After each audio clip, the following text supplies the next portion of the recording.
তোমরা অনেকেই আমার কাছে জানতে চেয়েছিলে ক্রিম আমি কোনটা ইউজ করি, ক্রিম কি করে বিট করি, A to Z টিপস যেন আমি তোমাদের সাথে শেয়ার করি।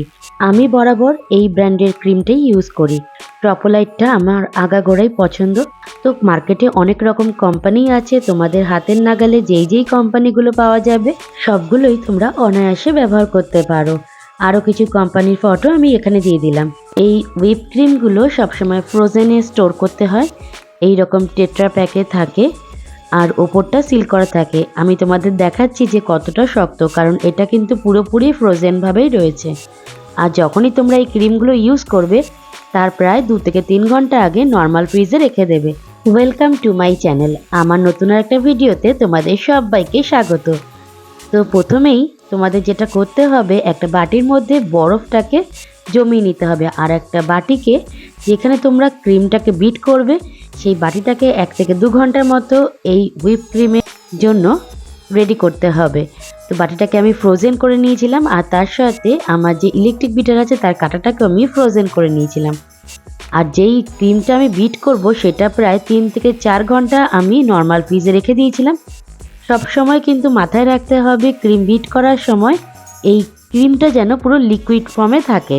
যদি বরফ অবস্থায় তুমি যদি ক্রিমটা বিট করতে যাও তখন কিন্তু সেই বরফটা জল কাটবে, আর তখন কিন্তু তোমার ক্রিমটা ঠিকঠাক মতো হুইপ হবে না। যেই বাটির মধ্যে তুমি ক্রিম বিট করতে চাইছো সেই বাটি কিন্তু সবসময়ের জন্য যেন শুকনো থাকে, কিন্তু যখন তুমি এটা বিট করবে তার প্রায় 2 ঘন্টা আগে এটাকে ফ্রোজেন করে নিতেই হবে। তো চলো ক্রিমটা বিট করতে করতে যারা চেয়েছিলে আমার ভিডিওতে তাদের নামগুলো আমি শেয়ার করি। সাইডে কিন্তু তাদের নামগুলো আমি দিয়ে দিয়েছি। তো থ্যাংক ইউ সবাইকে মন থেকে অনেক বড় ধন্যবাদ। ক্রিম বিট করার কিছু টিপস আমি তোমাদের সাথে শেয়ার করছি। টিপস নাম্বার 1, প্রথমেই একটা পাত্রের মধ্যে তোমাদেরকে বরফ জমিয়ে নিতে হবে, কারণ আমরা যেই ওয়েদারের মধ্যে থাকি সেইখানে কিন্তু সবার বাড়িতে এসি না থাকলে পরে আমরা এই টিপসটা ব্যবহার করতে পারি। আমরা যখনই বিট করব আমাদের পাত্রটার নিচে যেন একটা বরফের পাত্র অবশ্যই থাকে। টিপস নাম্বার 2, তো প্রথমে যখন আমরা এই ক্রিমটাকে বিট করব, বিট করার আগে প্রায় 3 থেকে 4 ঘন্টা আমরা নর্মাল ফ্রিজে রেখে দেবো ক্রিমটাকে, যাতে লিকুইডই হয়ে যায় আর আমাদের বিট করতে খুব সুবিধাই হয়। টিপস নাম্বার 3, আমরা ক্রিম বিট করার জন্য যে ইলেকট্রিক বিটারটা ইউজ করছি সেই বিটারটা যেন ভালো ব্র্যান্ডের হওয়া দরকার। ভালো ব্র্যান্ডের ইলেকট্রিক বিটার যদি ইউজ করা হয় তাহলে সেটা হিট কম হয় আর ক্রিমটাও কিন্তু খুব সুন্দর বিট হয়। 5 থেকে 6 মিনিটের মধ্যে আমার ক্রিম কিন্তু পুরোপুরি বিট হয়ে গেছে। তোমরা পারফেক্ট ক্রিম কি করে বিট হচ্ছে সেটা দেখলেই বুঝতে পারবে। আমি বাটিটাকে পুরো উল্টে দিলাম তাও ক্রিমটা পড়েনি, তার মানেই হচ্ছে আমার ক্রিম একদম পারফেক্টলি বিট হয়ে গেছে। এই ক্রিম দিয়ে তোমরা যে কোনো বার্থডে কেক ডেকোরেশন করতেই পারো খুব অনায়াসে। টিপস নাম্বার 4, তোমরা তো দেখলেই পারফেক্ট ক্রিম কি করে বিট করতে হয়। এইবার এই ক্রিমটাকে তোমরা কিভাবে স্টোর করবে সেটাও তোমাদের সাথে শেয়ার করছি, কারণ অনেক সময় আমরা কেক বানানোর পরে অনেকটা ক্রিম হয়তো বেঁচে যায়, সেই ক্রিমটাকে আমরা কিভাবে রাখবো সেটা কিন্তু জানাটা অতি অবশ্যই দরকার।